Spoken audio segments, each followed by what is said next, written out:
Assalamualaikum warahmatullahi wabarakatuh. Perkenalkan, saya Resti Kurniawati dengan nomor induk mahasiswa 2323270053. Saya dari program studi Ilmu Pengetahuan Sosial kelas 3C dengan mata kuliah Sosiologi. Baiklah, di sini saya akan menjelaskan materi berjudul Masyarakat dan Kebudayaan. Baiklah, di sini saya akan menjelaskan materi dengan berjudul Kebudayaan dan Masyarakat. Masyarakat adalah sekumpulan individu yang hidup bersama dalam suatu wilayah dan memiliki interaksi sosial yang teratur. Mereka terikat oleh norma-norma sosial yang mengatur perilaku anggota-anggotanya. Sedangkan kebudayaan adalah segala sesuatu yang diperoleh oleh individu dari masyarakat, mencakup kepercayaan, adat istiadat, norma-norma artistik, kebiasaan makan. Keahlian yang diperoleh bukan karena kreativitasnya sendiri, melainkan warisan masa lampau yang dapat melalui pendidikan formal atau informal. Kebudayaan tidak diwariskan secara biologis, melainkan hanya mungkin diperoleh dengan cara belajar, dan kebudayaan tersebut diperoleh manusia sebagai anggota masyarakat. Hampir semua tindakan manusia adalah kebudayaan. Luasnya, bidang kebudayaan menimbulkan adanya telahan mengenai apa sebenarnya isi dari kebudayaan itu. Secara sederhana, hubungan antar manusia dengan kebudayaan ketika manusia sebagai perilaku kebudayaan, dan kebudayaan tersebut merupakan objek yang dilaksanakan sehari-hari oleh manusia. Di dunia sosiologi, manusia dengan kebudayaan dinilai sebagai dwi tunggal. Maksudnya, walaupun keduanya berbeda, tetapi merupakan kesatuan yang utuh ketika manusia menciptakan kebudayaan, dan kebudayaan itu tercipta oleh karena manusia.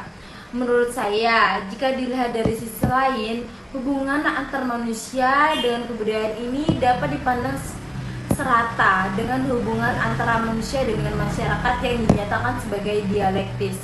Maksudnya, saling terkait satu sama lain. Seperti masyarakat, yaitu orang yang hidupnya bersamaan dan menghasilkan kebudayaan. Tidak ada masyarakat yang tidak memiliki kebudayaan itu, begitupun sebaliknya.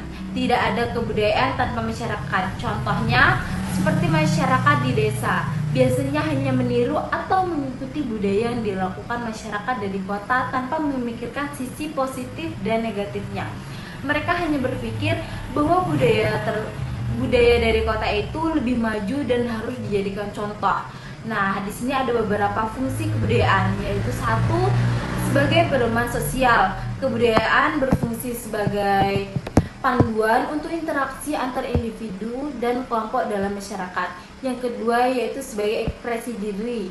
Kebudayaan menyediakan sarana sebagai individu untuk mengekspresikan pikiran dan perasaan mereka. Yang ketiga, itu sebagai pembimbing kehidupan. Kebudayaan membimbing individu dalam menjalani kehidupan sehari-hari dan beradaptasi dengan lingkungan sosial.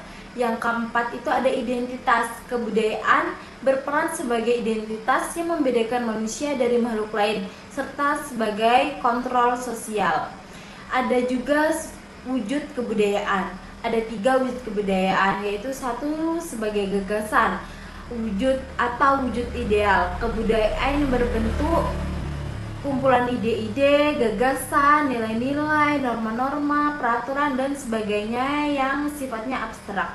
Yang kedua, yaitu aktivitas atau tindakan. Wujudnya kebudayaan sebagai suatu tindakan berpola dari manusia dalam masyarakat, disebut dengan sistem sosial.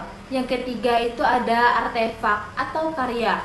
Wujud kebudayaan fisik yang berupa hasil dari aktivitas, perbuatan, dan karya semua manusia dalam kehidupan sehari-hari. Sudah. Itulah penjelasan materi dari saya. Sekian dari saya. Wassalamualaikum warahmatullahi wabarakatuh.